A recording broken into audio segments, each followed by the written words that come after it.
realize I'm standing between you and a break.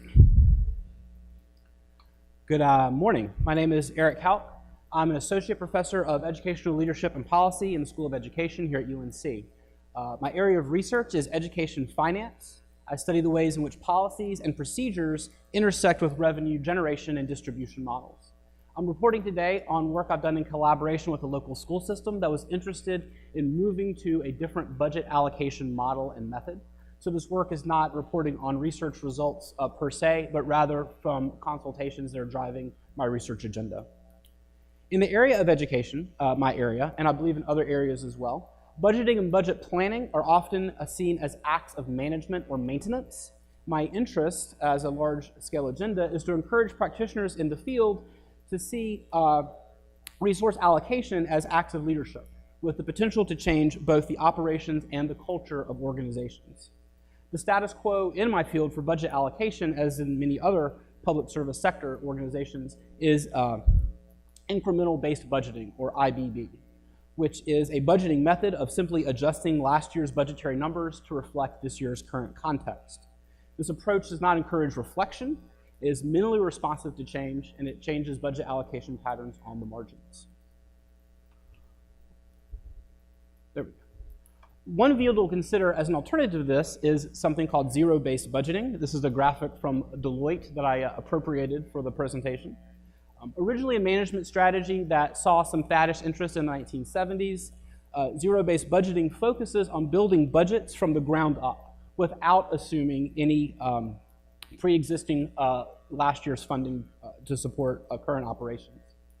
A variation of zero-based budgeting has been developed for public sector organizations known as modified zero-based budgeting, MZBB. We're not a creative crowd in budgeting theory, which uses the acknowledgement that these public sector organizations have fixed costs that can't be zeroed out, but rather tries to deploy some of the theoretical strategies from zero-based budgeting in encouraging budget managers to think from the ground up what their organization's responsibilities are in terms of, in relationship to mission and vision. These slides highlight the characteristics of zero-based budgeting. Budgets are not connected to prior year spending. Budgets are tied to specific activities and level of service rather than to bureaus. Funding is targeted more to activities that align with stated strategies, and spending increases or cuts are not simply equally spread across units within an organization. What we know from work we've been talking about today is that improvement cycle timelines are different than budget timelines.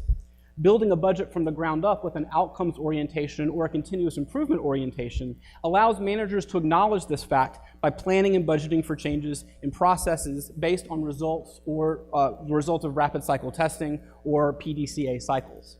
This is the only technical slide because the other part of it is this. That's supposed to be the clapping hands when people yell at you on Twitter. We know that successful schools and organizations think beyond simple budgeting practices.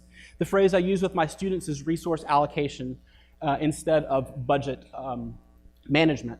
The school district I was working in, for example, felt that they had fulfilled their budgetary duty when they allocated a teacher unit to a school, when in fact they were relatively agnostic to the quality of that teacher unit being allocated.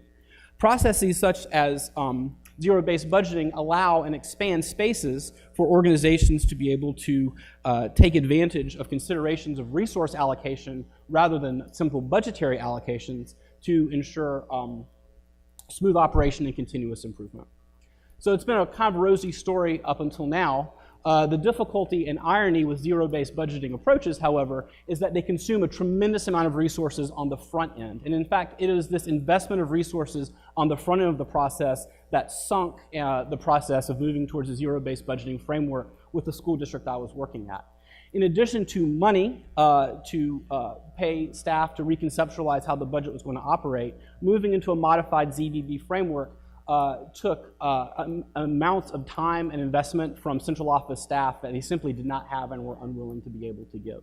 So while moving to an MZBB framework can actually help to make an organization more efficient and attentive to goals, you almost have to be efficient and attentive to goals to be able to do the first year implementation of a ZBB framework.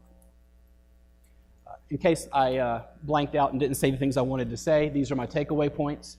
Budgeting practices and policies matter in organizations. They It can help if you're budgeting to an organization's mission and vision, but it's even more important and critical, as I've learned and will continue to study, that the values of flexibility, responsiveness, and improvement, if they're built into a budgeting framework, will allow for budget allocation and resource allocation that supports the continuous improvement model. Thank you.